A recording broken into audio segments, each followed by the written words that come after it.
Everyone আসসালামু আলাইকুম। আপনারা সবাই কেমন আছেন? আলহামদুলিল্লাহ আমরা অনেক ভালো আছি। তো আমি আজকে বানাবো হচ্ছে পোড়া বেগুন ভর্তা। তো দেখেন কীভাবে বানাই। তো আমি প্রথমে হচ্ছে 3টা বেগুন আগে থেকে ধুয়ে পরিষ্কার করে রাখছি এবং মাঝখানে কেটে দেখছি যে কোনো বেগুনের মধ্যে পোকা আছে কিনা, কারণ বেশিরভাগ বেগুনের মধ্যে পোকা থাকতে পারে, তাই সেজন্য আমি মাঝখানে কেটে দেখলাম কোনো পোকা নেই।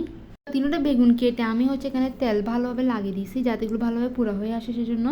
তো এবার হচ্ছে তেল লাগিয়ে দেওয়ার পর তারপর আমি স্ট্যান্ডের মধ্যে ওই 3টা বেগুন দিয়ে দিয়েছি। তো দেখতেছেন এবার আমি হালকা মিডিয়াম আঁচের মধ্যে প্রায় 20 মিনিট ধরে এভাবে পুড়ে নেব। আসলে বেগুনকে এভাবে পুড়ে ভর্তা বানালে আসলে দারুণ একটা স্মেল আসে। তো দেখতেছেন আমার বেগুনগুলো আগে থেকে পুরা হয়ে গেছে।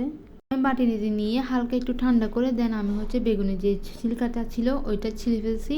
তো হচ্ছে আমার বেগুন পুরো হয়ে গেছে। এবার বেগুনের জন্য যা যা সব কিছু লাগবে আমি নিয়ে ফেলছি হচ্ছে এখানে ধনিয়া পাতা কুচি, কাঁচামরিচ কুচি, তারপর হচ্ছে পেঁয়াজ কুচি, স্বাদ মতো লবণ আর সরিষার তেল। এবার এগুলো নিয়ে নেওয়ার পর এগুলো আমি সবগুলো ভালোভাবে মেখে ফেলবো। ভালোভাবে মেখে দেন হচ্ছে যে কি ভর্তা বানিয়ে ফেলবো। তো দেখতেছেন আমি একদম সবগুলো একসাথে মেখে ভর্তা বানিয়ে ফেলছি। বেগুন ভর্তা হয়ে গেছে। এই হচ্ছে আমার বেগুন ভর্তা। আসলে হচ্ছে এরকম ঝাল ঝাল বেগুন ভর্তা আসলে গরম গরম ভাতের সাথে খেতে খুবই দারুণ হয়। তো আমি খেয়ে নিলাম গরম গরম ভাতের সাথে এরকম ঝাল ঝাল বেগুন ভর্তা। আপনাদের কাদের এরকম বেগুনকে পুড়ে দেন হচ্ছে ভর্তা করে খেতে কার কার পছন্দ তারা কিন্তু অবশ্যই কমেন্ট করে জানাবেন। সবাই ভালো থাকবেন, সুস্থ থাকবেন, আল্লাহ হাফেজ।